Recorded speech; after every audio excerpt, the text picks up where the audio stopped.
Good morning, नमस्कार, स्वागत है आपका study I Q YouTube channel पर। मैं वासु। हमारी चल रही थी यूपीएसआई एग्ज़ाम के लिए मैथ्स की सीरीज। इस सीरीज़ के अंदर अब तक हमने कुल मिलाकर के 9 सेट को डिस्कस कर लिया है।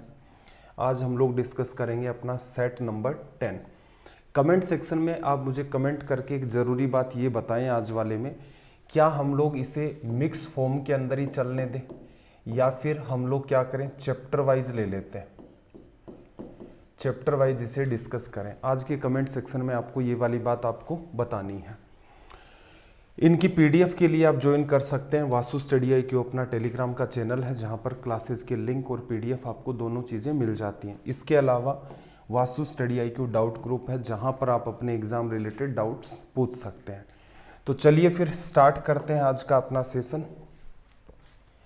देखना जरा, सबसे पहला सवाल आपके पास, इस सवाल को सोल्व करने के लिए 20 सेकंड का टाइम है।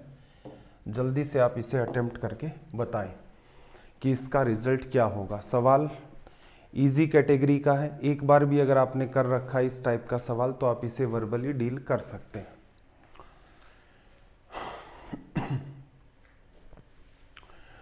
चलिए भाई देखते हैं फिर इस क्वेश्चन के अंदर क्या था।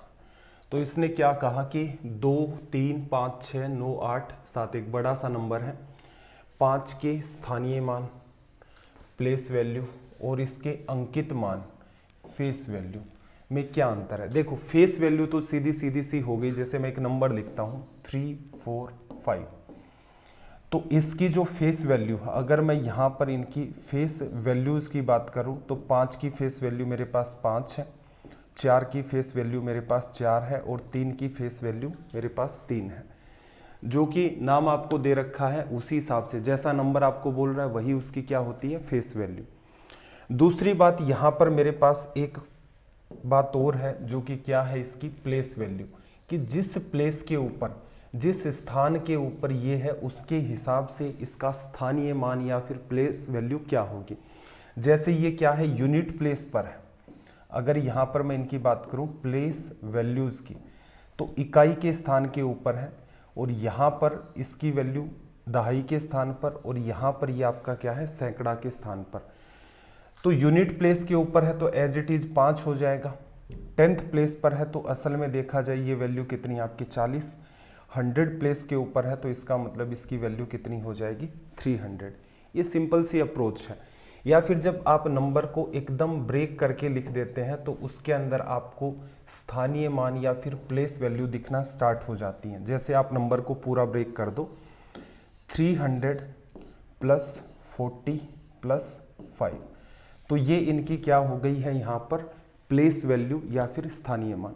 अगर ये बात आपको पता है तो फिर इस सवाल के अंदर कुछ खास है नहीं पता है तो बहुत कुछ खास है इसके अंदर, और पता है तो आप सीधे सीधे इसको वर्बली भी डील कर सकते हैं। चलिए कैसे करते देखना। यहाँ पर अंकित मान जो है इसका फेस वैल्यू किसके बारे में चर्चा कर रहा है, 5 के बारे में, तो ये तो सीधे सीधे क्या हो गया आपके पास 5। स्थानीय मान या फिर प्लेस वैल्यू देखना, इसके आगे कितने जीरो लगाओगे आप, 4 जीरो लगाओगे। 5, 1, 2, 3, 4, तो इसका मतलब इसकी प्लेस वैल्यू कितनी है, 50,000।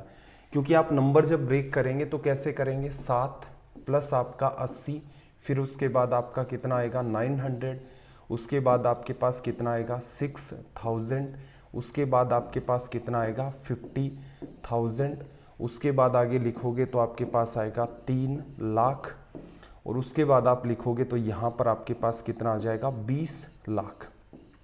तो ये तो अप्रोच हो गई। एक बार समझ लिया, सीधे सीधे एग्जाम में क्या करते भाई, 4 जीरो लग गए हैं, 50,000 वैल्यू हो गई है। 50,000 में से 5 को कम कर दोगे तो कितना रिजल्ट लाएगा, 49,995। तो मेरे हिसाब से एग्जाम के अंदर आप इस पर्टिकुलर क्वेश्चन को डील करते तो ये सवाल सीधे सीधे आपका माइंड में सोल्व हो रहा है। अब आगे से क्या होगा, ये छोटी सी बात आपने समझ ली तो आगे से कभी भी ऐसा कोई इश्यू नहीं आएगा कि कैसा भी सवाल आपसे पूछे आप वर्बली डील कर सकते हैं। चलिए भाई अगले सवाल की तरफ मूव करते हैं। अगेन आपके पास यहाँ पर इस सवाल को सोल्व करने के लिए 30 सेकंड का टाइम है। जल्दी से आप मुझे इस सवाल को अटेम्प्ट करके बताओ कि इसका रिजल्ट क्या होगा। कैटेगरी इस सवाल की डाल सकते हैं हम लोग कि ये ठीक कैटेगरी का सवाल है आपका। स्टार लगा लेना भाई इस क्वेश्चन के।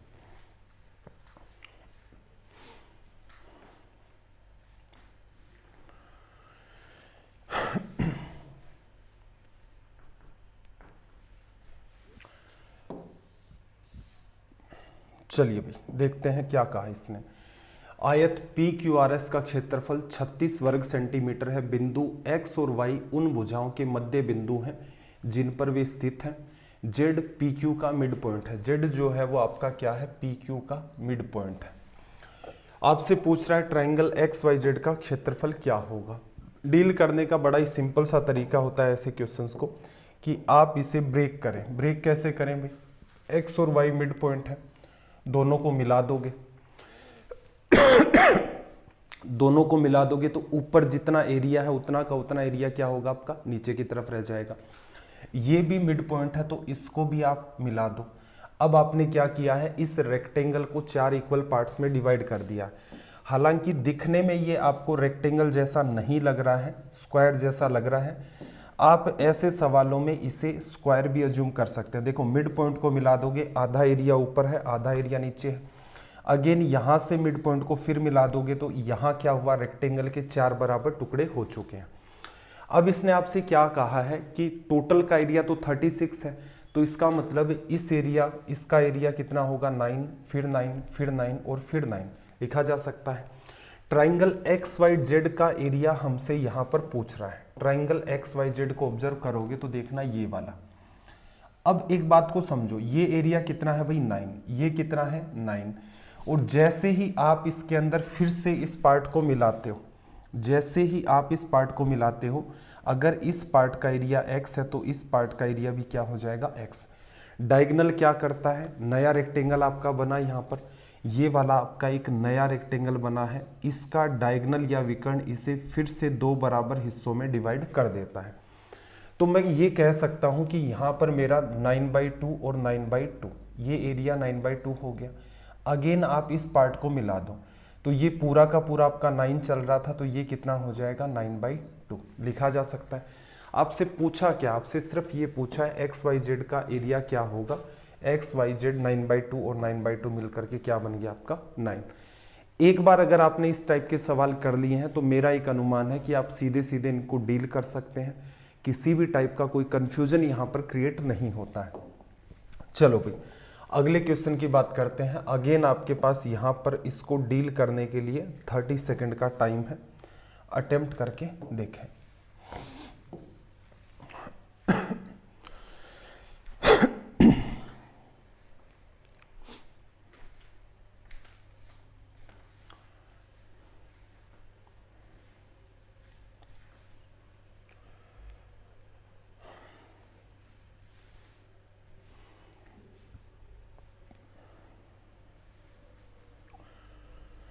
चलिए भाई बात को थोड़ा सा अंडरस्टैंड करते हैं। क्या कहा, अगर एक साइकिल का पहिया 1 किलोमीटर चलने में 500 बार घूमता है तो इसकी त्रिज्या क्या होगी। पहले तो इसका कॉन्सेप्ट समझो। कॉन्सेप्ट क्या कहता है कि मैंने एक ले लिया यहाँ पर टायर, और इसके ऊपर कुछ मैंने मार्किंग कर दी कि मेरा ये वाला जो पॉइंट है टायर का ये A है, ये वाला पॉइंट मेरा B है, इसे मैंने नाम दे दिया C और इसे मैंने नाम दे दिया D। टायर को मैं इस डायरेक्शन में रोटेट करवा रहा हूँ, तो ये जो हिस्सा है मैं मान लेता हूँ ये ज़मीन है। इसके ऊपर जैसे ही आप टायर को रोटेट करवाते हैं, A टच हो रहा है, फिर ये पार्ट टच होते होते होते आगे जाएगा तो B टच हो जाएगा ज़मीन पर, उससे और आगे जाएंगे, फिर टायर रोटेट होता रहेगा, ये ज़मीन पर टच होकर ही चलता है, C टच होगा, फिर क्या होगा आपका D टच होगा। क्या एक राउंड हो गया, नहीं। कहाँ, A से लेकर A तक जब तक ये टच नहीं हो जाता है तब तक हम ये कह नहीं सकते हैं कि इसका एक राउंड हो गया। A से A पूरा का पूरा ज़मीन पर ये टच हो चुका है, तो इसका मतलब इसने कंप्लीट एक राउंड पूरा कर लिया है। एक राउंड में इसने डिस्टेंस कितनी कवर की होगी, तो आप कहेंगे कि इसकी जो रेडियस है वो r है, और इसकी जो सरकमफेरेंस है आपके पास यहाँ पर, ये जो पार्ट है ये ज़मीन पर टच होते हुए चल रहा है। तो आप कह सकते हैं यहाँ पर कि कोई भी टायर एक राउंड के अंदर कुल मिलाकर के 2πr डिस्टेंस को कवर करता है।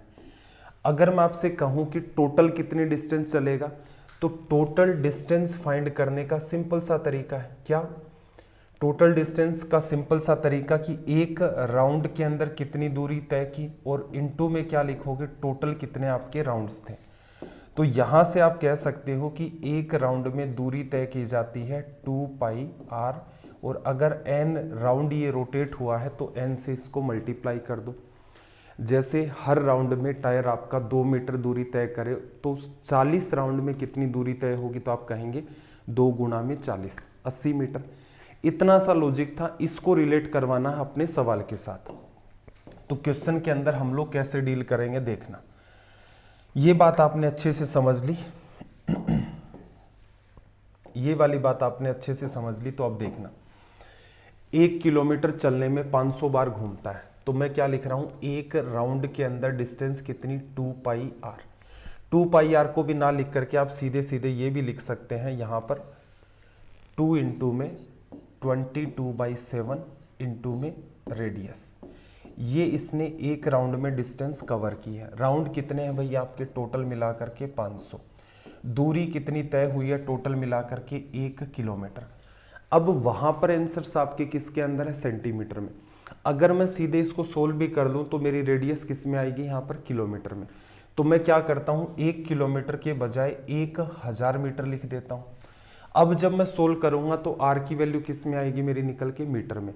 तो अब भी आप इसको फिर चेंज करो, 1 मीटर में 100 सेंटीमीटर होते हैं, तो गुणा कर दो आप 1000 को 100 से, तो कुल मिलाकर के इतने सेंटीमीटर इसने दूरी तय की है। अब आपका रेडियस का रिजल्ट किस में आएगा, सेंटीमीटर में, जो कि आपसे पूछा गया है।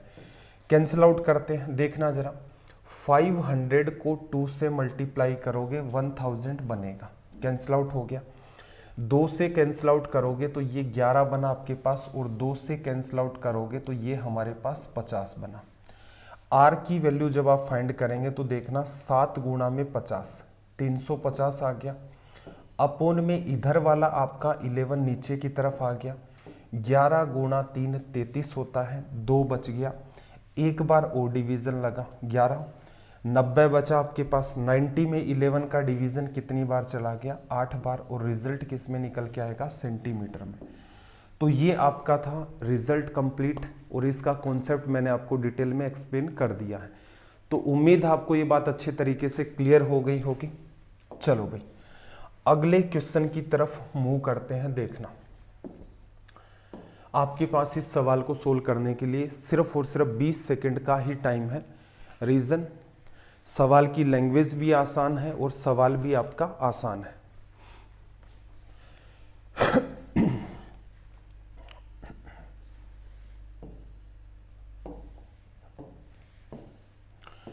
चलो भाई देखते हैं क्या कहा इस पर्टिकुलर क्वेश्चन में कि नल ए एक टैंक को 40 घंटे में भर सकता है, नल बी उसी टैंक को क्या करता है, 50 घंटे में भर सकता है।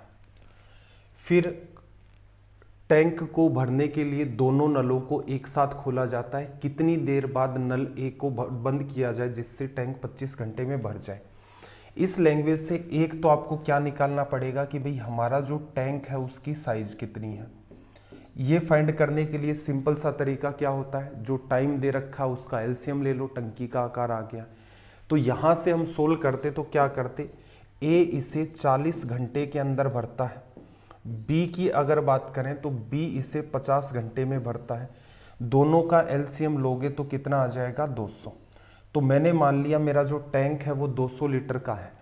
जब आपका नल ए चालू होगा तो 40 घंटे में वो 200 लीटर को टैंक को भर देगा। हर घंटे कितना पानी डाला, ये उस पाइप की क्या हो जाएगी, इफिशियंसी। तो 200 में 4 का भाग 40 का भाग दोगे तो 5 आएगा। इसका मतलब अपना जो पहला टैंक है, पहला नल जो है वो टैंक के अंदर हर घंटे 5 लीटर पानी डालेगा। सेम इसी पैटर्न से ये वाला कितना डालेगा, 200 में 50 का भाग दिया 4 लीटर। कितनी देर बाद ए को बंद कर दिया जाए ताकि टैंक 25 घंटे में भरे। यहां से एक काम की बात और आती है कि नल ए को भरना है, बंद करना है, तो इसका मतलब बी जो नल है वो आपका कंटिन्यूअस स्टार्टिंग से लेकर एंड तक काम करेगा। स्टार्टिंग से एंड क्या है, तो आप कहेंगे कि 25 घंटे में भरा है तो बी लगातार 25 घंटे चलेगा। तो बी ने 25 घंटे में कितना पानी फिल किया है यहाँ पर, तो आप कहेंगे बी हर घंटे 4 लीटर पानी भरता है। 25 घंटों में बी ने क्या किया है, 100 लीटर पानी टैंक के अंदर डाल दिया। चलो, बचा हुआ पानी किसने डाला होगा, बचा हुआ पानी जायज सी बात है ए ने डाला होगा। 200 लीटर की टंकी थी, 100 लीटर भर दिया, कितना खाली है, 100 लीटर। ये किसने भरा होगा, ये आपका ए ने। ए हर घंटे 5 लीटर पानी डालता है, इसका मतलब 20 घंटे में नल ए ने इसके अंदर पानी भरा। अब से यही तो पूछ रहा था, नल ए को कितनी देर बाद बंद कर दें, 20 घंटे बाद बंद कर दो। 100 लीटर इसने डाला, ये 25 घंटे लगातार चलता रहा, तो आपका सीधे सीधे ये रिजल्ट निकल के आ जाएगा। ठीक है, ऐसे सवालों के अंदर आपको कुछ सुधार करने मैंने सिखाए थे कि भाई इस पैटर्न से तो हर बच्चा इनको अटेम्प्ट करता ही है। आप किसी भी एग्जाम की तैयारी कर रहे हैं तो एक बात हमेशा माइंड में ध्यान रखें, आपके जो इजी क्वेश्चंस होते हैं और जो मॉडरेट क्वेश्चंस होते हैं, इनके अंदर कोई खास लेवल का कॉन्सेप्ट नहीं होता। तो फिर आपके साथ जो और बच्चे तैयारी कर रहे हैं वो भी सवाल को करेंगे और आप भी करेंगे, अंतर क्या होगा, आप कैसे उनसे आगे निकलेंगे। तो सिंपल सी बात है, आपको टाइम बचाना पड़ेगा ऐसे सवालों में। और जो डिफिकल्ट क्वेश्चंस होते हैं उनके अंदर आपका कॉन्सेप्ट का रोल होता है, तो वहां पर आपका नॉलेज आपको लीड दिलवाता है।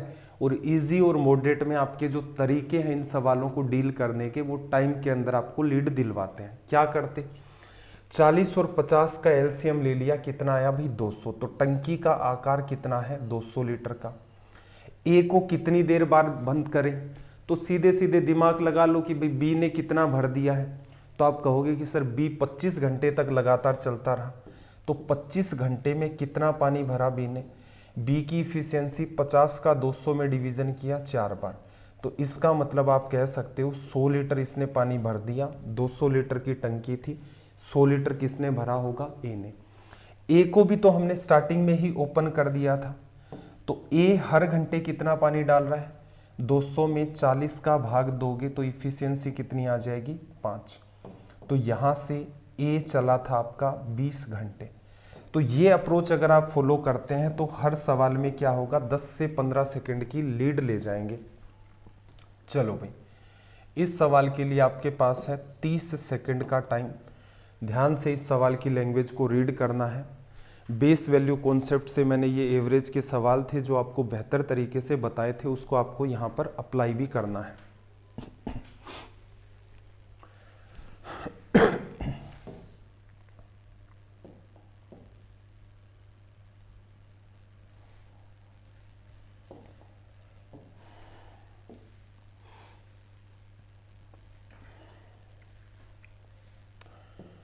चलिए भाई, लैंग्वेज को डील करते हैं। पहले तो 500 लोग एक हाउसिंग सोसाइटी में रहते हैं, उनकी औसत उम्र 30 वर्ष है। 125 लोग छुट्टियों के दौरान शहर से बाहर चले जाते हैं, मतलब इनका जो एक पर्टिकुलर ग्रुप है 500 लोगों का, इसमें से 125 लोग ग्रुप छोड़ करके चले गए, उस लैंग्वेज का सवाल है। जिससे शेष लोगों की उम्र क्या होगी, 2 वर्ष से बढ़ जाती है। छुट्टियों में बाहर गए लोगों की औसत उम्र क्या होगी। अब ऐसे सवालों में हम लोग क्या डील करते हैं, ऐसे सवालों में हम सिंपल सी बात डील करते हैं यहाँ पर कि एक तरीका तो आपके पास है टोटल से, कि आप इस क्वेश्चन को टोटल से डील कर सकते हैं। ये तरीका अगर आपको आएगा तो इससे क्या आपका सवाल नहीं छूटेगा। एक बार के लिए मैं बता देता हूँ, 500 लोग हैं, उनकी औसत उम्र कितनी है, 30, तो टोटल उम्र कितनी हो गई भाई, 500 गुणा में 30। ठीक है, अब इसने क्या कहा, 125 लोग छुट्टियों के दौरान शहर से बाहर चले जाते हैं, रिमेनिंग जो लोग हैं उनकी उम्र 2 वर्ष बढ़ जाती है। बाहर गए लोगों की औसत उम्र क्या है। मैंने मान लिया कि बाहर जाने वाले 125 लोग हैं, हर एक की एवरेज एज x साल है, तो 125 लोगों की एज तो ये हो गई। बचे कितने आपके पास, आपके पास बचे 375 लोग। इनकी एवरेज एज यहाँ पर कितनी मेंटेन है, तो आप कहेंगे कि 2 साल बढ़ गई है, तो इनकी 30 चल रही थी, तो ये कितनी हो गई है, 32।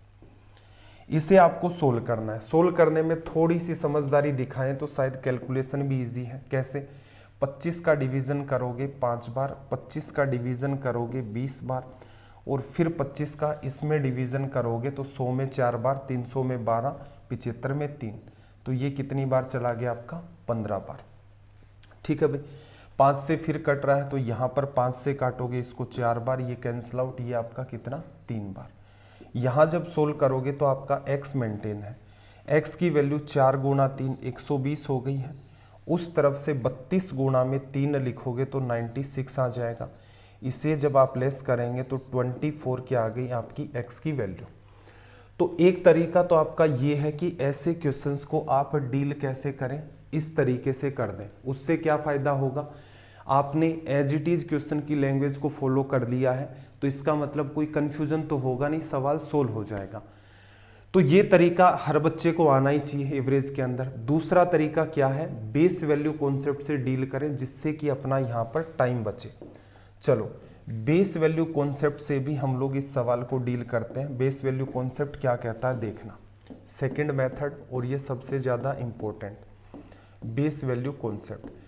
पहले तो यहाँ पर क्या करो, 500 लोग और 125 लोग हैं तो क्या बना लेते थे हम लोग, रेशियो 500 अनुपात में 125। तो रेशियो निकालोगे तो 4 बार कट रहा है इसके साथ 4:1। तो आप कह सकते हो उस सोसाइटी के अंदर टोटल 4 लोग थे और उन 4 में से क्या हुआ, एक आदमी बाहर जा चुका है। ठीक है, अब सबकी एज हमने क्या मान ली, 30-30 साल है। हर एक आदमी की एज कितनी है यहाँ पर, 30 साल मेंटेन है। टोटल लोग कितने हैं सोसाइटी में, 4 लोग। अब एक आदमी ग्रुप से बाहर चला गया है। अब मुझे एक बात बताओ, अगर एक आदमी आपका 30 साल का ग्रुप से बाहर चला जाता तो एवरेज पर क्या फर्क पड़ता, तो आप कहते एवरेज पर कोई फर्क नहीं पड़ता। सबकी एज 30-30 साल मेंटेन है तो इसका मतलब ये बाहर चला जाएगा तो कोई फर्क नहीं पड़ेगा। लेकिन ये बाहर चला गया एक आदमी, और इससे फायदा क्या हुआ, जो पीछे 3 लोग बचे थे हर आदमी की उम्र 2-2 साल बढ़ गई। तो इसका मतलब इन लोगों के पास ये एक्स्ट्रा 6 साल कहाँ से आए भाई। आदमी अगर 30 साल का बाहर चला जाता तो एवरेज पर कोई फर्क नहीं पड़ता, लेकिन एक आदमी बाहर चला गया है, पीछे 3 लोग आपके पास बचे हैं, हर एक की एज 2-2 साल बढ़ गई, तो ये 2-2-2 6 साल उम्र एक्स्ट्रा कहाँ से लाए।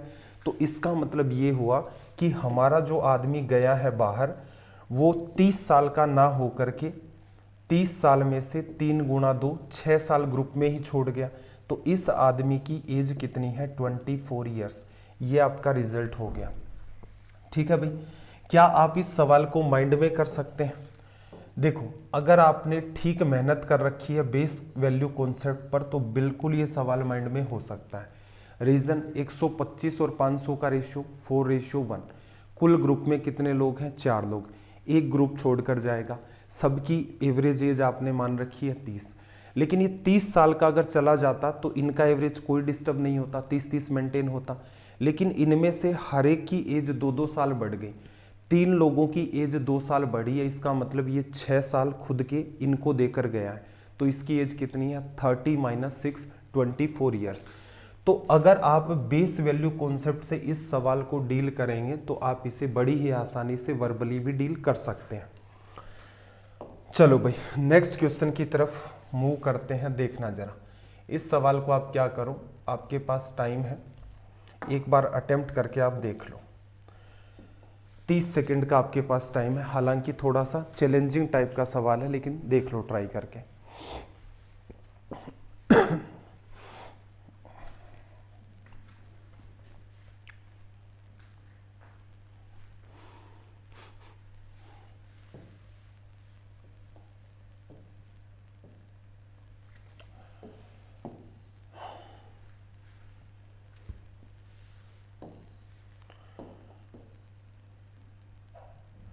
चलो भाई स्टार्ट करते हैं।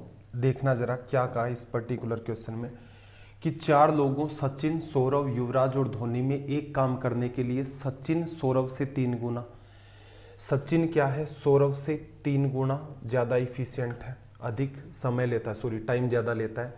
उसी काम को पूरा करने के लिए सौरव युवराज से 3 गुना ज़्यादा समय लेता है, ये युवराज से 3 गुना ज़्यादा समय लेगा। युवराज धोनी से 3 गुना ज़्यादा समय लेता है, धोनी जितना भी टाइम लेगा उससे 3 गुना ज़्यादा टाइम कौन लेगा, आपका युवराज।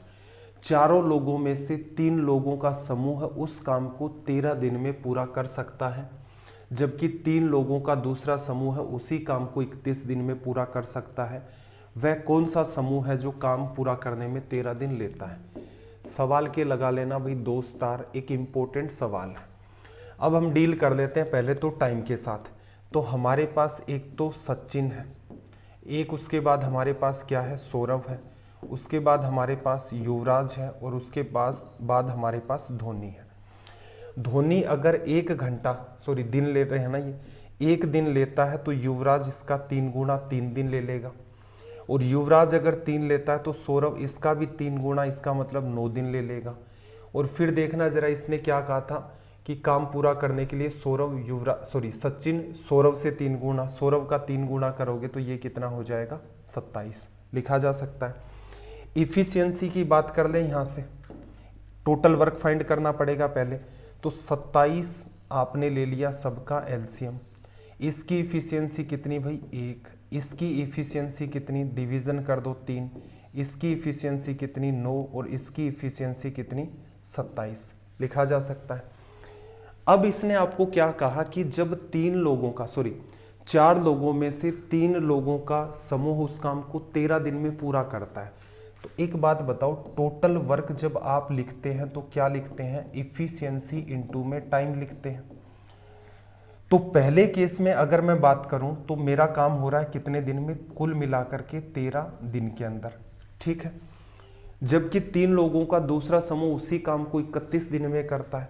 दूसरे केस में मेरे पास क्या टाइम लग रहा है, 31 दिन। दूसरे केस में मुझे टाइम लग रहा है 31 डेज। अब यहां पर भी मेरे पास 3 लोग हैं और यहां पर भी मेरे पास 3 लोग हैं। बस इस पैटर्न को बैलेंस करवाना ही इस सवाल के अंदर सबसे इंपॉर्टेंट टास्क थी, ठीक है। अब ऐसा भी कह सकते हो ना आप सीधे सीधे कि भाई इधर 31 है, इधर 13 है, तो 13 इधर रख दूं, 31 इधर रख दूं, लिखा जा सकता है ना। और पूछा क्या, वह कौन सा समूह जो काम पूरा करने में 13 दिन लेता है, यही बात आपको जस्टिफाई करनी है। तो इफिशियंसी पर जाओ, 31 किसकी बन सकती है, 27 में 3 जोड़ा और फिर इसके अंदर 1 जोड़ा, तो इन तीनों की इफिशियंसी कितनी बनेगी आपके पास, 31 लिखा जा सकता है। इन तीनों की इफिशियंसी आपके पास कितनी बनी, 31। उधर इफिशियंसी मेंटेन कितनी करनी है, 13 किसकी बनेगी, 9, 3, 12 और 1, 13। तो इन लोगों की इफिशियंसी कितनी बनेगी यहाँ पर, 13। आपसे क्या पूछा था, वह कौन सा समूह है जो काम को पूरा करने में 13 दिन लेता है, इसका मतलब ये ग्रुप लेगा जिसकी इफिशियंसी कितनी है, 31। कौन कौन है भाई इसके अंदर, इसके अंदर आपके पास एक तो सचिन है, एक सौरभ है और एक आपके पास धोनी है। सचिन, सौरभ और धोनी, सचिन, सौरभ और धोनी, ये रिजल्ट हो गया।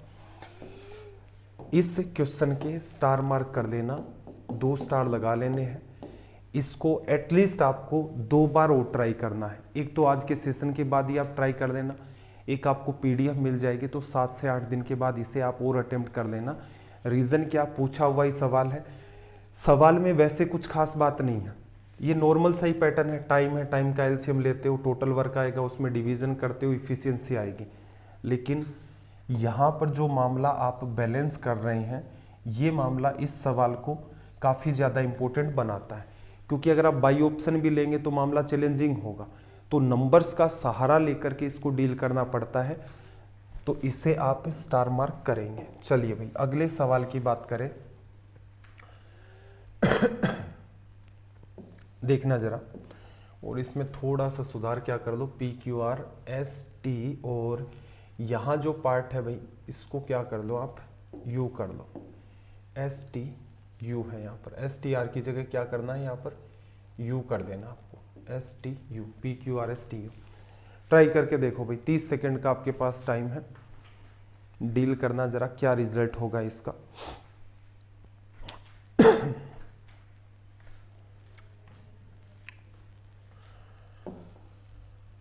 चलिए भाई 30 सेकंड वैसे इसके लिए कम पड़ा होगा क्योंकि रीड करने में टाइम चला गया होगा। P/Q का रेशियो 1:3 है, QR का 2 है, RS का 1:2 है, ST का 3 है, TU का रेशियो 1:4 है। PQR/STU और उसका भी क्यूब आपसे पूछा गया। रेशियो जब चैप्टर आपको पढ़ाया गया था तो याद करना, एक बात मैंने आपको सिखाई थी, क्या, वेरियस रेशियोज टू आपका क्या, सिंगल रेशियो। ये बड़ी ही इंपॉर्टेंट बात थी। अब इसका यूज भी देखते थे हम लोग कि कैसे सवालों में किस हिसाब से यूज करते हैं। कहीं पर सिर्फ 3 ही लोग थे तो बड़ी आसानी से हम वर्बली भी डील कर लेते थे, लिखने की नीड नहीं थी। यहाँ पर नंबर ऑफ पर्सन आपके पास 6 है, तो कैसे डील करोगे भाई इस सवाल को? तो रेशियो पहले तो फाइंड करें। P और Q का आपके पास जो रेशियो मेंटेन है वो कितना मेंटेन है यहाँ पर, 1:3। इसको हमने लिख लिया। Q और R का जो हमारे पास रेशियो मेंटेन है वो कितना है, 2, मतलब 2:1 इसे हम लोग कह सकते हैं। R और जो S का रेशियो हमारे पास मेंटेन है वो कितना है आपका, 1:2। फिर इसने क्या कहा, S और T का जो रेशियो मेंटेन है वो कितना है, 3 रेशियो में हम लोग लिख लेते हैं 1। T और जो U का रेशियो मेंटेन है वो कितना हमारे पास, 1:4। अब काम की बात क्या आएगी, इससे बैलेंस करना। इन दोनों में Q आपका सेम होना चाहिए, लेकिन यहाँ पर तो Q क्या है, 3 और यहाँ पर 2। तो मैं क्या करता हूँ, इसको मल्टीप्लाई कर देता हूँ 2 से, Q मेरा 6 बन गया। इधर मैं मल्टीप्लाई कर देता हूँ 3 से, तो Q मेरा यहाँ 6 बन गया। इस बात को और इस बात को हमने बैलेंस कर लिया, मतलब इस पार्ट को बैलेंस कर लिया। यहाँ और यहाँ दोनों में R है तो बैलेंस करना पड़ेगा। इसके साथ छेड़खानी नहीं करोगे ऊपर वाले के साथ, क्योंकि ऊपर करोगे तो फिर उसके साथ भी करनी है। तो क्या करें यहाँ पर, यहाँ R की वैल्यू 3 गुणा 1 3 बन रही है, तो नीचे वाले को भी क्या कर दो आप, 3 से मल्टीप्लाई कर दो। ये पार्ट भी जस्टिफाई कर दिया। अब इन दोनों में S की वैल्यू सेम होनी चाहिए, तो देखना S की वैल्यू यहाँ पर 3 गुणा 2 6 बन रही है, इधर 3 ही है तो इसको क्या करें, 2 से मल्टीप्लाई, 6 बन गया, जस्टिफाई। T और U, यहाँ पर T आपका इक्वल होना चाहिए, इधर T की वैल्यू 2 आएगी, इधर T की वैल्यू सिर्फ 1 है, तो इसको क्या कर दो आप, 2 से मल्टीप्लाई करो, ये जस्टिफाई हो गया। ये पार्ट अगर आपने बेहतर तरीके से नहीं सीख रखा है तो मेरे ख्याल से बड़ी ज़्यादा इसमें बहुत ज़्यादा समस्या आती है। ये जिसने कर लिया फिर सवाल में कुछ बचा ही नहीं। क्या करना था भाई, P into q into r की वैल्यू रखनी थी। P की वैल्यू 2 गुणा 1 2 हो गई, Q की वैल्यू 3 गुणा 2 6 हो गई, और R की वैल्यू 3 गुणा 1 आपकी 3 हो गई। लिखा। फिर नीचे क्या लिखोगे, S T और U की वैल्यू। S की वैल्यू यहाँ पर 3 गुणा 2 6 है, T की वैल्यू यहाँ देखोगे तो 2 गुणा 1 2 है, और U की वैल्यू यहाँ देखोगे तो 4 गुणा में 2 8 है, और इसका आपको क्या करना था यहाँ पर क्यूब। 6 से 6 कट गया, 2 से 2 कट गया, 3 का क्यूब 3 गुणा 3 गुणा 3 27, 8 का क्यूब कितना भाई आपका 512, 27/512, ये हमारा करेक्ट हो गया। क्या सीखना पड़ेगा इसके लिए, various ratio two single ratio बड़े ही शानदार तरीके से आपको सिखाया, समझाया, उसमें कोई ट्रिक नहीं थी, सारे के सारे कॉन्सेप्ट थे। अब एक बात बताओ, ये पूछा गया ही सवाल आपकी एग्जाम के अंदर। अब इस टाइप के चैलेंजिंग सवाल आते हैं, अगर आपको इनका तरीका ही नहीं पता है तो फिर समस्या पैदा होगी। मेनली क्या करते हैं बच्चे, 3 लोगों के ऊपर बैलेंस कर देते हैं, उस बात को इतने में खुश हो जाते हैं। करो, और वो तरीका बिल्कुल कारगर नहीं होगा। कौन सा, ऊपर से नीचे मल्टीप्लाई कर रहे हो, फिर इसका इससे मल्टीप्लाई कर रहे हो, इन दोनों का इससे कर रहे हो, इसका इससे, वो तो बड़ा उलझाने वाला तरीका है। तो क्या करना है, इनके अंदर आपको वेरियस रेशियो टू जो सिंगल रेशियो वाली बात है उसको बैलेंस करना है। अच्छे लेवल के अंदर आप इस सवाल को कंसीडर कर सकते हैं। चलो भाई, अगला सवाल आपके पास बिल्कुल 30 सेकंड का टाइम है। 30 सेकंड में ये वाला क्वेश्चन जो है आपका अटेम्प्ट हो जाना चाहिए।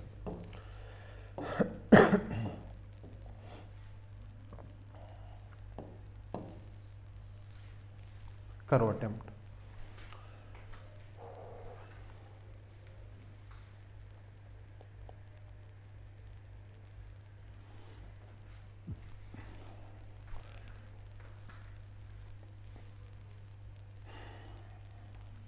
देखना क्या कहा इस पर्टिकुलर क्वेश्चन के अंदर। इसने कहा कि 200 मीटर लंबी एक ट्रेन 10 किलोमीटर प्रति घंटा की गति से उसी दिशा में चलते हुए एक व्यक्ति को 20 सेकंड में पार करती है।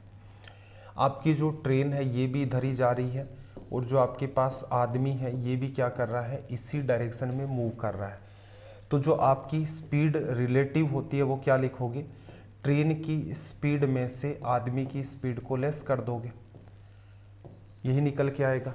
अब सबसे पहले हम लोग चेक कर लेते हैं कि भी ट्रेन जब भी कभी किसी आदमी को क्रॉस करती है, आदमी खड़ा हुआ है, कहीं भी खड़ा हो, सड़क पर खड़ा है, प्लेटफॉर्म पर खड़ा है, पटरियों के पास खड़ा है, चल रहा है उसी डायरेक्शन में, ट्रेन के ऑपोजिट डायरेक्शन में, या फिर ट्रेन किसी पोल को क्रॉस कर रही है, किसी पेड़ को क्रॉस कर रही है, तो हमने क्या सीखा था, ट्रेन ऐसे केसेस में की लंबाई के बराबर दूरी को तय करती है। तो इसका मतलब यहाँ पर अगर आपको स्पीड चाहिए तो आप क्या लिखोगे, डिस्टेंस 250 किलोमीटर ट्रेन चली है, 250 मीटर चली है 20 सेकंड के अंदर। ये स्पीड मीटर पर सेकंड में है, किलोमीटर पर आवर में बदलना है तो क्या करोगे, 18/5 से गुणा कर दोगे। एक 0 से 0 कैंसिल आउट, 5 से काटोगे इसको 5 बार कैंसिल आउट, 2 से काटोगे इसको 9 बार कैंसिल आउट। तो यहाँ से आप कह सकते हो आपकी जो स्पीड रिलेटिव आई है वो कितनी आई है, 45 किलोमीटर पर आवर। इसकी वैल्यू है ये 45। आदमी की स्पीड कितनी है, आदमी की स्पीड है 10 किलोमीटर प्रति घंटा। तो ट्रेन की स्पीड में से आदमी की स्पीड को लेस करने के बाद भी आपके पास स्पीड मेंटेन होनी चाहिए कितनी, 45 किलोमीटर पर आवर। तो एक संख्या उसमें से 10 घटाओगे 45 आएगा, तो इसका मतलब वो पर्टिकुलर नंबर आपका कितना है, 55 किलोमीटर पर आवर। ट्रेन की स्पीड निकल के आगे। डायग्राम नहीं बनाने होते हैं, इतनी सी बात लिखोगे, सोल्व करोगे, ऑप्शन का सहारा लेकर के सीधे सीधे आप इसका रिजल्ट बता सकते हैं। चलिए भाई, अगेन आपके पास एक क्वेश्चन और है, 30 सेकंड का आपके पास यहाँ पर फिर से टाइम है, इसको आप अटेम्प्ट करें।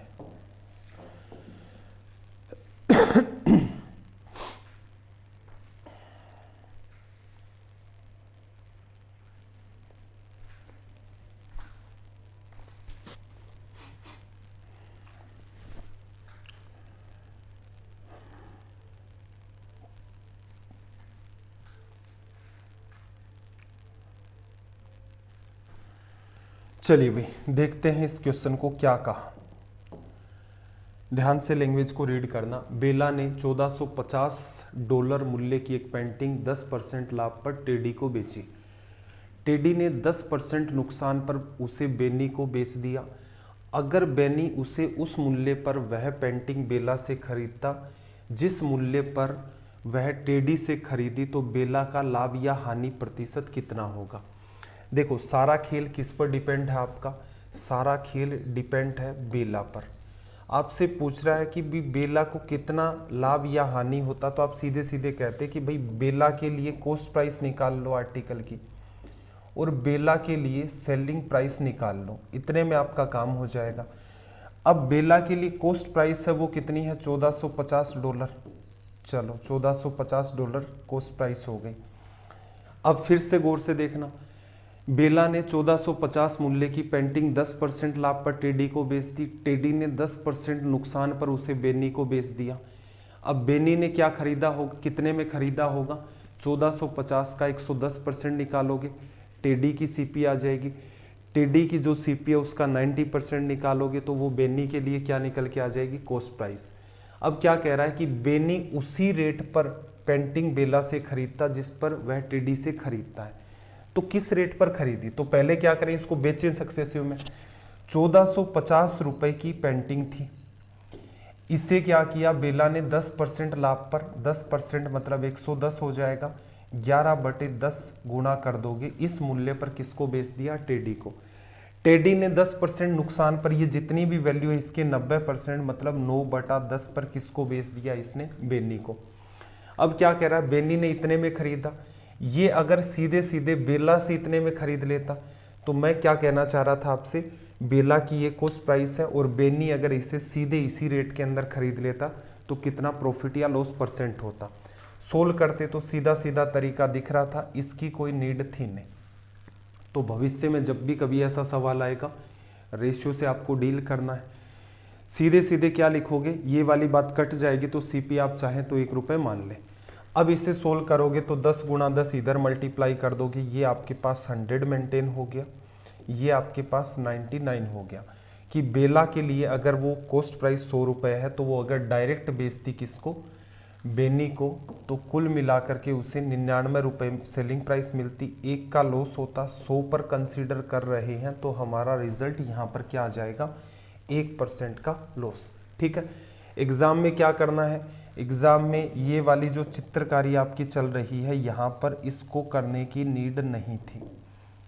ठीक है भाई, ये पार्ट हट जाता। CPSP क्यों लिख रहे हैं, नॉर्मल सी बात है, सीधे सीधे ही आप यहाँ क्या डील करते, 1 रुपये का आर्टिकल है, कितने में बेचा, एक का 110%, उसका 90%, वो जो रेट बनी है उसी पर सीधे सीधे बेचते, तो आपका कंक्लूजन आ जाता ये वाला।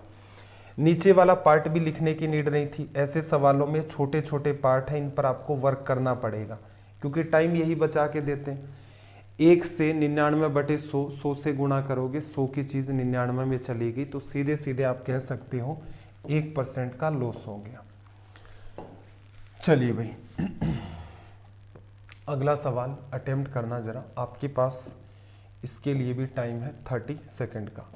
उम्मीद है ये सवाल आप सीधे सीधे डील कर दे जाएंगे आसानी से।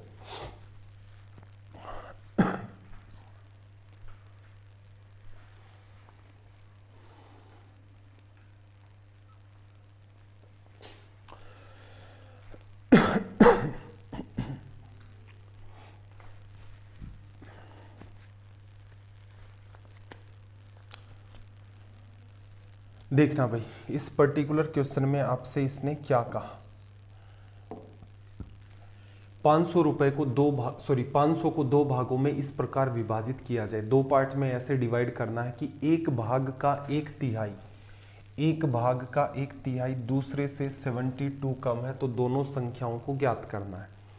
क्या कर लें, सीधे सीधे तरीका है कि पहला जो पार्ट है वो मान लिया आपने x, इस भाग का मतलब एक भाग आपने x माना है, x का 1/3 तो x/3, दूसरे से 72 कम है तो बराबर लिख दोगे क्या, दूसरा भाग क्या होगा भाई आपका, 500 में से 1 भाग x निकाल दोगे तो ऑटोमेटिक दूसरा भाग क्या बचेगा, 500 माइनस x, और इस दूसरे भाग से भी कितना कम है, 72।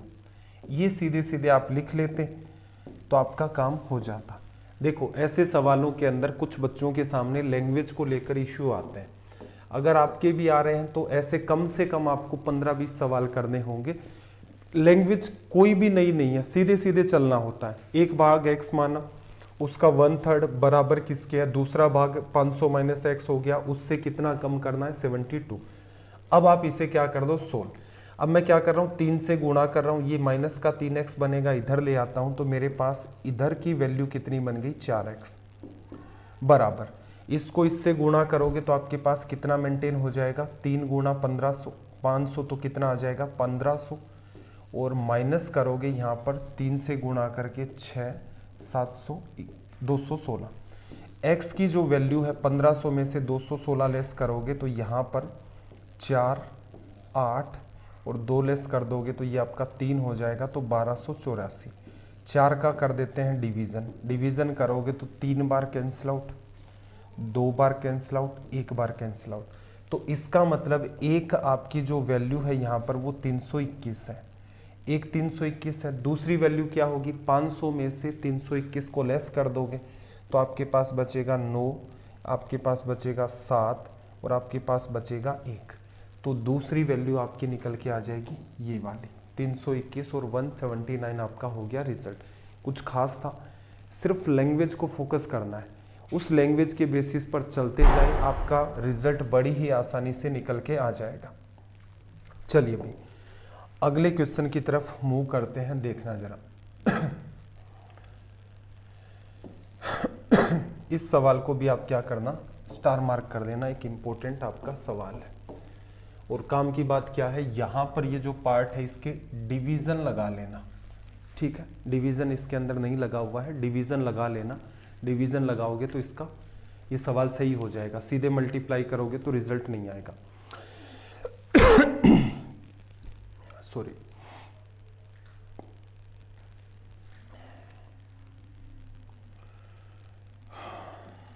देखना क्या कहा, कोई पर्टिकुलर वैल्यू है, पॉइंट के बाद 2 नंबर, पॉइंट के बाद 2 digit, 2 digit, 2 digit, 2 digit, square कर दोगे तो 4 डिजिट सब में मेंटेन, नीचे भी 4 डिजिट सब में मेंटेन, तो एक कॉमन सेंस तो ये कहता है मेरा कि आप क्या करो, पहले से ही ऊपर और नीचे के जो 4 प्लेस के बाद जो पॉइंट लगा हुआ उसको ख़त्म कर दो।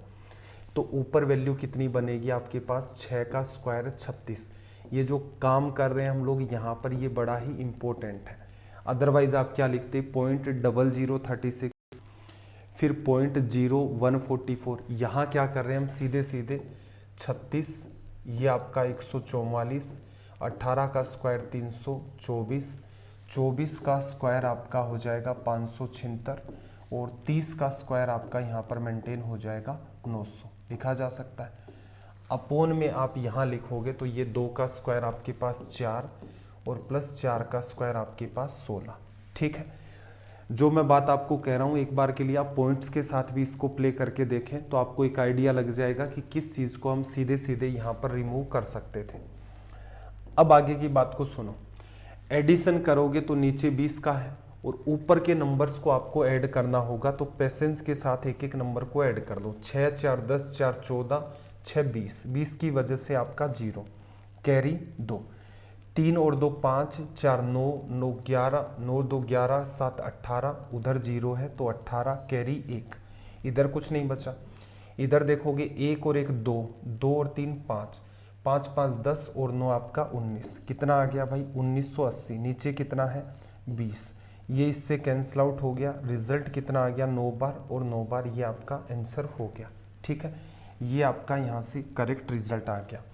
मैं बस आपको इतना कह रहा था कि ये जो पार्ट है ना, इसको डील करके एक बार आप देख लेना, क्योंकि माइंड के अंदर चीज़ें सोल्व होनी बहुत ज़रूरी है। जैसे ऊपर वाला पार्ट आप लिखते तो क्या आता, 0.0036, ये वैल्यू पहले वाली, दूसरी निकालते तो क्या होता 0.0144। 18 का 324 है, लेकिन 2 प्लेस छोड़ करके लगाते तो ये 324, इस फॉर्म में चलता रहता।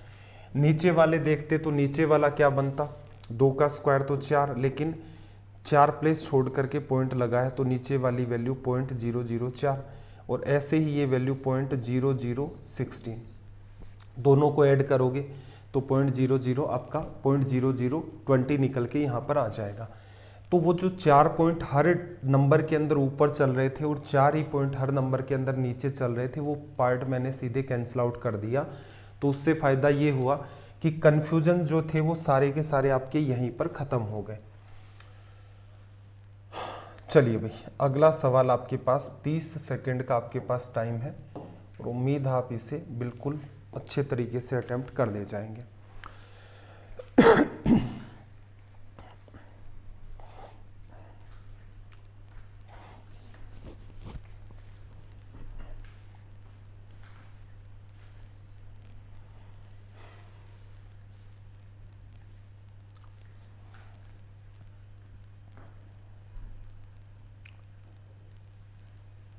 चलिए भाई, स्टॉप करते हैं। देखो, इन क्वेश्चंस को सोल्व करने का एक तो सबसे इजी तरीका ये होता है कि आपको क्या सिखाया जा चुका है कि जैसे आप लिखते हो 3 1/2, आपका मन करे तो आप इसे लिख सकते हैं 3 प्लस का 1/2, आपका मन करे आप इसे 7/2 लिखें, आपका मन करे इसे 3.5 लिखें, आपका मन करे इसे 3 प्लस का 0.5 लिखें। तो एक ही जो नंबर है आपका फ्रैक्शन फॉर्म में, उसको रिप्रेजेंट करने के कई तरीके होते हैं। ऐसे क्वेश्चंस में ये जो पैटर्न है ये आपका वर्क करता है, उसका सारा हम लोग लेते हैं। तो यहाँ पर देखो, सीधे सीधे राइट साइड में तो आपके पास कितना मेंटेन है 30, यहाँ से 3 प्लस 1/2, 4 प्लस 1/4, 6 प्लस 1/6 लिख लिया। 6 4 10 और 3 13, इधर लेफ्ट साइड के अंदर मेरे पास एक तो मेंटेन है x, और क्या बना मेरे पास यहाँ पर 13 बन गया। 6 4 10 3 13, इधर 30 है, 13 लेस कर दोगे 30 में से तो आपके पास क्या मेंटेन होगा 17, लिखा जा सकता है। अब आपको क्या करना है, 1/2 1/4 1/6 को ऐड करना है, सबका एलसीएम लोगे कितना आ जाएगा 12। तो ये कितना हो गया भाई 6, 4 का डिवीजन 3 बार, ये 3, 6 का डिवीजन आपके पास 2 बार। x की वैल्यू जब आप निकालेंगे तो बात को ऑब्जर्व करना, 17 में से आपको लेस करना है 6 3 9 2 11/12। सोल्व करोगे तो x की वैल्यू अपोन में आपके पास कितना आ गया 12, 17 को गुणा कर दो, 17 गुणा 10 से करोगे 170, 34 और जोड़ दोगे तो 204। 204 में से अगर आप 11 को लेस करोगे तो क्या मेंटेन होगा यहाँ पर 193। तो यहाँ से आपका करेक्ट रिजल्ट हो गया 193 डिवाइड बाई 12। क्या नहीं करना ऐसे सवालों में, ऐसे क्वेश्चंस के अंदर अगर आप ये पैटर्न फॉलो करने लग गए कि ये वैल्यू आपकी 7/2 है प्लस ये वाली वैल्यू 16 और एक 17/4 है, ये वाली वैल्यू आपकी 37/6 है और प्लस का आपका x है और उधर उसको एज इट इज आप लिखें तो सोल्व करके 30 हो रहा है। इसमें क्या है, कुछ कैलकुलेशन बढ़ जाती है, ठीक है, तो इसलिए हम लोग उसको प्रीफर नहीं करते। ये मैंने आपको बहुत बेहतरीन ढंग से सिखा रखा है, कैसे इम्प्लीमेंट करना है ये मैं आपको इन सीरीज के अंदर वैसे भी सिखाता हूँ। तो ये छोटे छोटे पार्ट हैं, इनके ऊपर अपना फोकस बना के रखें क्योंकि टाइम आपको यही अप्रोच बचा के देंगे। इस सवाल में खुद कॉमन सेंस लगाओ कि कोई भी बच्चा जो कंपटीशन के अंदर आसपास है, मान लेते हैं जितने लोगों ने फॉर्म भरा उसके अंदर 5-10% तो ऐसे बच्चे होंगे ना जो ये सवाल कर लेते होंगे, आप भी कर लेते हैं, वो भी कर लेते हैं, फिर उनमें और आप में डिफरेंस क्या है? डिफरेंस ऐसे सवालों में टाइम का क्रिएट करना पड़ेगा जिससे कि जो डिफिकल्ट सवाल है, जैसे पीछे आपने देखा था सवाल 2-3 सवाल ऐसे थे ना एक्सट्रीम लेवल पर कैलकुलेटिव, तो टाइम बचेगा आपका। तो अपना प्राइम फोकस ऐसे क्वेश्चंस में क्या है, टाइम को बचाना। चलो एक सवाल आपके पास और है, इसके भी भैया आप लगा लेना, 30 सेकंड का मैं आपको टाइम देता हूं यहां पर, और इस क्वेश्चन के लगा लेना स्टार भी 3 लगा लेना। एक बार के लिए आप अटेम्प्ट करके देखो, आप ट्राई करेंगे तो आपको रीजन समझ में आएगा कि क्यों 3 स्टार लगवाए गए हैं।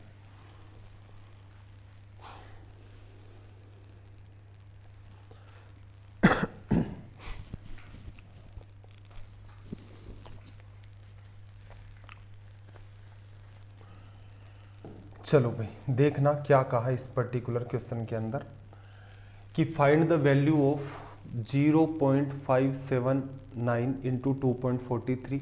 अब मैं चलो लिख लेता हूँ एक बार के लिए, मेरे पास वैल्यू है 0.0579 इंटू में 2.43 और मुझे इसमें डिवीज़न करना है किसका, 0.007 इंटू में 17.3 इंटू में 0.8, ये मुझे सोल्व करना है। अब आप थोड़ा सा गौर से देखें, गौर से देखेंगे तो जैसे ये 7 है, आपका मन क्या क्या करेगा, इसमें और इसमें डिवीज़न करें। जैसे 7 को कटिंग करोगे 7 3 21 आ जाएगा, 3 बचेगा, 33 में नहीं जा रहा है। 7 का डिवीज़न इसमें करोगे 7 8 56 आ गया, 19 बचा, उसमें नहीं जा रहा है, 7 से तो कट ही नहीं रहा। 173 है, मान लो इसका डबल कर दूंगा तो भी इससे ऊपर है, फिर और कर दूंगा तो भी ऊपर है। ये वैल्यू 4 3 7 दोनों 3 से तो डिविजिबल है, लेकिन 7 3 10 और 11 मतलब 3 का भी यहाँ पर डिवीज़न कहीं भी नहीं जा रहा है। तो इसका मतलब ये मामला क्या हो गया आपका, चैलेंजिंग हो गया। कैसे सोल्व करें एग्जाम हॉल में, पूरा मल्टीप्लाई करके पूरे का डिवीज़न कर दें, संभव ही नहीं है। तो 3 स्टार मैंने इसलिए लगवाए थे कि आपको यहाँ पर अप्रोक्सीमेशन का सहारा लेना पड़ेगा। देखना ध्यान से, पहले तो पॉइंट्स को ख़त्म करो, 3 पॉइंट इसके, 1 पॉइंट इसका, तो 4 तो इसके ख़त्म हो गए। 1 पॉइंट इधर ख़त्म करोगे तो ये पॉइंट यहाँ से क्या हो गया, यहाँ पर शिफ्ट हो गया। अब कट करना स्टार्ट कर दो, जैसे मैं रेंडम ही 7 से ही कैंसिल आउट कर दूँ या 8 से कर दूँ। 7 से देखते हैं, 7 3 आपका 21 आ गया, कितना बचा आपके पास, 3 बचा। 33 में डिवीज़न करोगे 7 4 28, पॉइंट लग चुका आपका। 7 4 28, कितना बचा भाई आपके पास, 5। फिर 7 का डिवीज़न करोगे, 5 के अंदर डिवीज़न करोगे, 50 बन गया लगभग 7 बार, ये आपका रिजल्ट आ गया। अब हम लोग क्या कर लेते हैं, यहाँ पर 8 से और कटिंग कर देते हैं। 8 4 32, पॉइंट लगभग 4 बार डिवीज़न हो गया। कितना बचा भैया आपके पास वहाँ पर, 32 में 27 और बच गया है, तो 8 3 24, पॉइंट 43 के आसपास ये वैल्यू आ गई। ठीक है, पॉइंट 43 आ गई तो मैं एक बार के लिए क्या करता हूँ, पॉइंट हटा करके नीचे 100 का डिवीज़न कर देता हूँ। 43 को अगर मैं इससे काटूँ तो देखना, 40 को 4 से करोगे 160, 4 गुणा 3 12, तो लगभग 4 बार कट गया।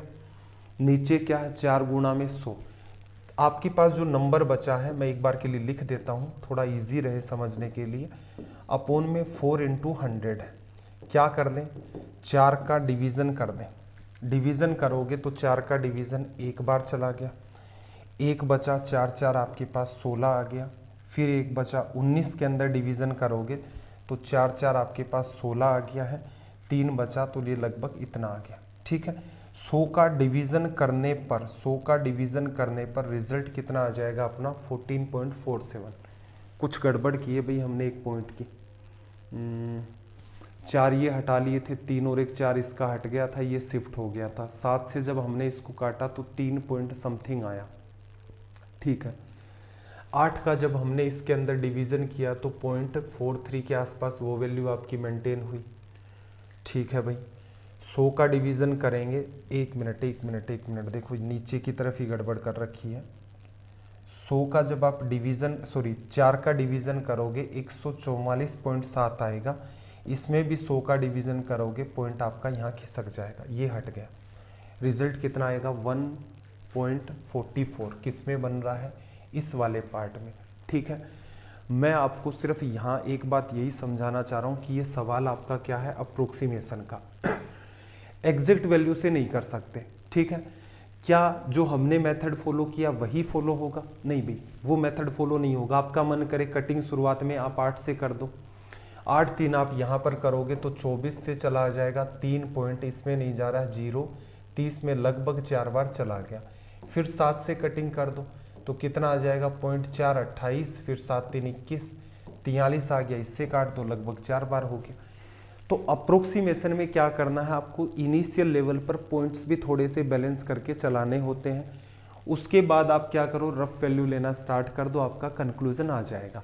इसी सवाल को 2-3 तरीके से कर दो और अपने हिसाब से कुछ एग्जाम्पल और मान लो, या फिर कंटिन्यू सीरीज देखोगे तो ऐसा कोई इश्यू आपके सामने वैसे भी नहीं आने वाला है। तो ये एक आपका बेहतरीन सवाल था जहां पर आपको अप्रोक्सीमेशन भी सीखना था। ठीक है भाई, एक सवाल आपके पास ये है, इस सवाल के अंदर क्या है, लैंग्वेज इसकी कुछ गलत है, मतलब कोई वैल्यू इधर उधर हो रखी है। एक बार ट्राई करके देख लो, 20 सेकेंड का आपके पास यहाँ पर टाइम है।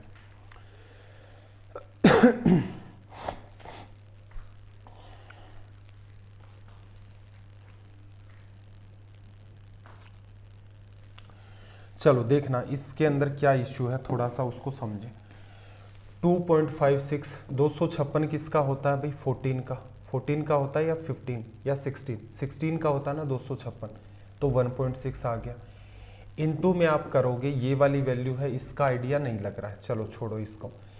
इसका अगर आप सोल्व करोगे तो स्क्वायर करने वैसे तो सिखा रखे हैं, स्क्वायर बाय वासु सर, बाकी मैं एक कैलकुलेशन पर डिटेल में सीरीज लेकर के आऊँगा, उसमें मैं आपको सिखाऊंगा कि इसको कैसे पकड़ा जाए कि ये 49 का 2401 होता है तो ये वैल्यू 4.9।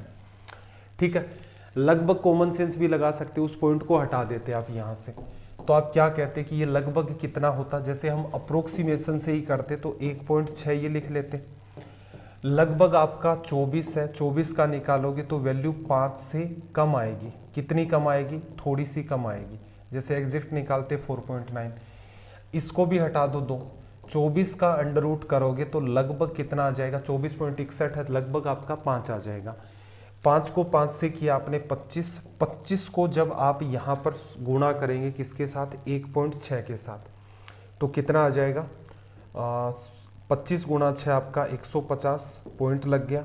25 में 15 जोड़ दोगे तो 40, तो रिजल्ट आपका लगभग 40 आएगा, और वो थोड़ा सा कम, लेकिन आपको यहाँ पर एक सिंगल ऑप्शन नहीं दिख रहा है। ठीक है, एक बार के लिए बात को फिर और समझ लो कि मैं आपसे क्या कहना चाह रहा हूँ कि ऐसे सवालों में अप्रोक्सीमेशन का सहारा लिया जाता है। क्या करोगे, जैसे इसका तो एग्जैक्ट पता ही चल रहा है, 1.6 आ गया, ये आपका लगभग कितना आएगा, अगर मैं इसे 25 मानूं तो ये मेरा रिजल्ट क्या आ जाएगा, लगभग 5। लेकिन ध्यान क्या रखना है, ये 5 ना होकर के 5 से कुछ कम है। ठीक है, ऐसे ही यहाँ पर इसको मैंने हटा दिया, जैसे इसमें मैंने इसको 25 बना लिया था, ये 24, ये 25 होता तो अंडर रूट करके 5 आ जाता, लेकिन ये भी रिजल्ट क्या होगा, 5 से कम होगा। तो हमें क्या सीखने को मिला, 5 गुणा 16 1.86 8 आ गया, 8 गुणा 5 40, मल्टीप्लाई करोगे 40 आ गया। लेकिन ये वैल्यू 5 से थोड़ी थोड़ी छोटी है, तो इसका मतलब इसका रिजल्ट 40 से कम आएगा और थोड़ा सा कम आएगा, बहुत ज़्यादा नहीं आएगा, थोड़ा सा कम आएगा। ऐसा कोई भी ऑप्शन इसने हमें यहाँ पर नहीं दिया है, नहीं दिया, तो इसका मतलब क्या, तरीका आपका ये होना चाहिए था। कुछ आंसर आप निकालोगे तो मेरे ख्याल से 38 39 के आसपास कुछ निकल के आ जाएगा, 38 पॉइंट या 39 पॉइंट समथिंग। चलो भाई, इतने तो सवाल हमने यहाँ पर डिस्कस कर दिए। अभी थोड़ा सा देख लेते हैं टाइम का क्या हिसाब किताब है। चलो आज का सेशन क्या करते हैं, फिर यहीं तक हम लोग रखते हैं। इनकी पीडीएफ 10 सेशन हो गए हैं, तो इनकी पीडीएफ आपको वासु स्टडी IQ जो टेलीग्राम का चैनल है वहाँ पर मिल जाएगी। और पूरा प्रयास ये रहेगा कि आपको मैं प्रिंटेबल फॉर्म के अंदर ये प्रोवाइड करवा दूँ, ठीक है। एक काम अगर आप कर सकते हैं तो एटलीस्ट हर क्लास के बाद किया करें, सेशन को लाइक ज़रूर किया करें, क्योंकि आप देख रहे होंगे सारे के सारे हम लोग यहाँ पर रिलेवेंट क्वेश्चन कर ही रहे हैं। और उनमें भी ऐसा नहीं है कि एग्ज़ाम में पूछे गए आसान सवाल मैं आपको करवा दूँ, मुश्किल ना करवाऊँ। हर टाइप के क्वेश्चन मैं आपको यहाँ पर डील करवा रहा हूँ। हर डेली बेसिस पर हम लोग कुछ ना कुछ नया तो सीखते ही हैं। तो जिन बच्चों को मैथ्स आता है तो भी वो अप्रोच के मामले में और एडवांस हो सकते हैं। तो क्लास को लाइक ज़रूर किया करें। हर क्लास के बाद आप कमेंट भी ज़रूर किया करें कि क्लास आपको कैसी लगती है। आप अपने बिल्कुल बेझिझक सजेशंस भी रख सकते हैं कि सर इस टाइप का हम लोग इश्यू फेस कर रहे हैं, अगर आप ऐसा सुधार कर दें तो और ज़्यादा बेहतर होगा। अगर आपके सजेशन जेन्युइन है तो बिल्कुल हम उनको जल्दी ही इम्प्लीमेंट कर ले जाएंगे। उम्मीद है आपको सेशन अच्छा लगा होगा। आपका दिन रात सब मंगलमय हो। मिलते हैं अगली क्लास में। जय हिंद, जय भारत।